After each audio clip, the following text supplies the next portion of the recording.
തിരുവനന്തപുരം ജില്ലയിലെ CPMന്റെ വെള്ളനാട് ലോക്കൽ കമ്മിറ്റിയിൽ വരുന്ന പുനലാൽ മിത്ര നികേതൻ ബ്രാഞ്ച് സെക്രട്ടറി ഒരു വ്യവസായിയെ ഭീഷണിപ്പെടുത്തി. ആ ഭീഷണിയാണ് ഇനി വരുന്ന ഓഡിയോയിൽ കേൾക്കാൻ പോകുന്നത്. ഞാൻ നിങ്ങളിന്ന് അവസരം പറ്റുന്നുണ്ടെങ്കിൽ നാളെ മറ്റന്നാളായിട്ട് ആ പൈസ കൊണ്ട് തിരിച്ചു തരും.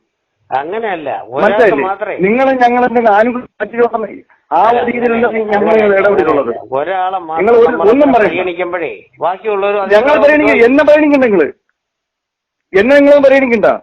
അല്ല, അങ്ങനെയല്ല. ഇപ്പൊ ഒരാൾ നിങ്ങൾ ഒന്നും പരിഗണിക്കണ്ട, എന്നൊന്നും പരിഗണിക്കണ്ട. ഞാൻ കാണിച്ചത് എങ്ങനെയാണെന്നുള്ള കാര്യം. നിങ്ങൾ എന്തിനാണ് വിചാരിച്ചത്? നിങ്ങൾ വിചാരിക്കണം എന്ന് പറഞ്ഞാൽ ഈ മല ഇടിക്കണത് നിങ്ങൾ വലിയ കരുത്തുകൊണ്ടാണെന്നുള്ളതാണ് അല്ലേ? പിന്നെ ഈ മല എനിക്ക് വേണേൽ പറയായിരുന്നു. എനിക്ക് തടഞ്ഞു കഴിഞ്ഞാൽ ഇവിടെ നിങ്ങളാരും ഹൈക്കോടതിയിൽ സുപ്രീം കോടതിയിൽ കേസ് കൊടുത്തു കഴിഞ്ഞാൽ എനിക്ക് മാത്രം നിങ്ങൾക്ക് അറിവടപ്പുറമാണ്. വെള്ളം അടിച്ചിട്ടുണ്ടെങ്കിൽ അത് വയറ്റി കിടന്ന രീതിയിലേ സംസാരിക്കാം. എന്റെ അടുത്ത് നിങ്ങൾ ഒന്നും പറയണ്ട. അങ്ങനെയല്ല ഞാൻ പറയുന്നത്. ഒന്നും വേണ്ട, നമുക്ക് അങ്ങനെ കുറയ്ക്കാൻ പറ്റൂല. എനിക്ക് കുറയ്ക്കണ്ട, ഞങ്ങൾക്ക് ആർക്കും കുറയ്ക്കണ്ട, ഞങ്ങൾക്ക് ഒരു രൂപ കുറയ്ക്കണ്ട. ഞാൻ കാണിച്ചു തരാം ബാക്കി. അങ്ങനെ സംസാരിക്കുന്നത് എന്തിനാ?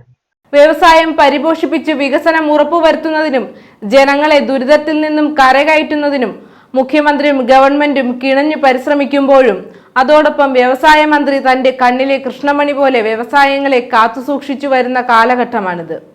എന്നാൽ ഇങ്ങനെയുള്ള ഭരണപക്ഷ പാർട്ടിയുടെ ബ്രാഞ്ച് സെക്രട്ടറിയായ ഇവനെ പോലുള്ള രാക്ഷസന്മാരെ പാർട്ടി സ്ഥാനത്തു നിന്നും ഒഴിവാക്കി ജനങ്ങളെ സേവിക്കുന്ന പ്രവർത്തകരെ തിരഞ്ഞെടുക്കേണ്ടത് പാർട്ടി സെക്രട്ടറിയും സർക്കാരും ശ്രദ്ധിക്കേണ്ട കാര്യമാണ്.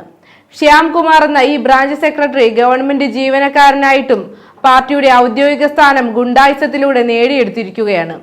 അതിലുപരി നിലവിൽ ഈ വ്യവസായി പാർട്ടി സെക്രട്ടറിമാർക്കും മറ്റു മന്ത്രിമാർക്കും ഉൾപ്പെടെയുള്ളവർക്കും പരാതി നൽകിയിട്ടുണ്ട്.